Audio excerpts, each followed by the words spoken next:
dans un secteur bouclé par d'importantes forces et des dizaines de véhicules blindés.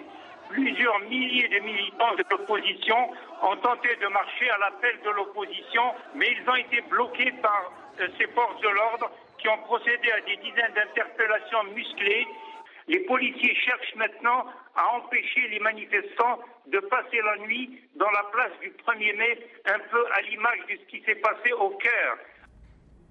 Avec nous tout au long de ce journal, Valérie Offenberg. Bonjour Madame Offenberg, vous êtes conseillère spéciale pour le Proche-Orient, pour la France. Je vais vous faire réagir tout de suite à la situation en Algérie, mais on va d'abord prendre la direction de la place de la République à Paris. Il s'agissait à l'origine, il faut le préciser, d'un rassemblement d'Égyptiens de France et c'est devenu un rassemblement d'Algériens. Place de la République, on retrouve en direct Amélie Carouer avec Spike Jean.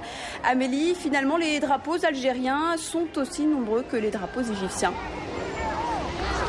Eh bien, plus encore, en fait, les Bouteflika dégagent ont tout simplement remplacé les Moubarak dégagent cet après-midi, ici place de la République. La contestation algérienne a clairement pris cet après-midi le relais de la contestation égyptienne portée jusqu'à hier encore. Alors, la manifestation arrive plus ou moins à son terme, mais ils ont été entre 500 et 700 manifestants pendant près de 2 heures à demander le départ de leurs dirigeants. Tout cela s'est passé dans une ambiance assez détendue, au rythme de chants, de prises de parole politiques.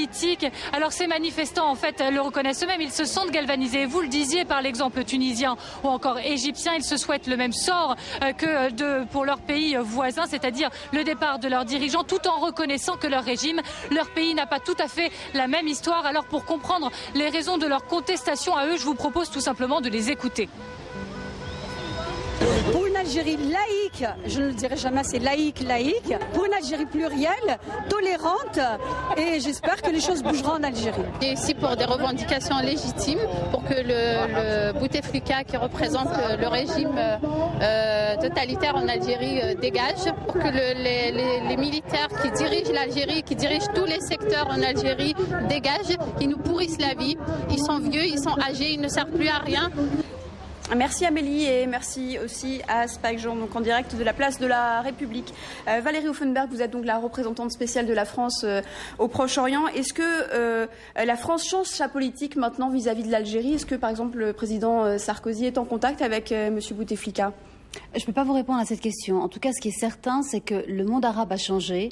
Il y a une vague de contestation et à partir de ce moment-là, notre rôle est d'écouter les revendications des populations et aussi de regarder pourquoi nous n'avons pas anticipé ces mouvements et quoi faire maintenant pour accompagner tous les mouvements démocratiques dans le Proche-Orient. C'est notre objectif aujourd'hui. Nous devons écouter les populations et accompagner toute cette transition démocratique et écouter. Donc il n'y a pas de mouvement d'anticipation de la part de la France vis-à-vis de l'Algérie, par exemple? Écoutez, on va être clair, nous n'avons pas anticipé ce qui s'est passé en Tunisie, ni en Égypte, ni même aujourd'hui en Algérie. Je crois qu'il y aura un temps où il faudra comprendre pourquoi nous n'avons pas anticipé. Aujourd'hui, il est temps de féliciter ces populations pour cet élan démocratique et de les accompagner dans leur volonté de transition démocratique. Très bien. Direction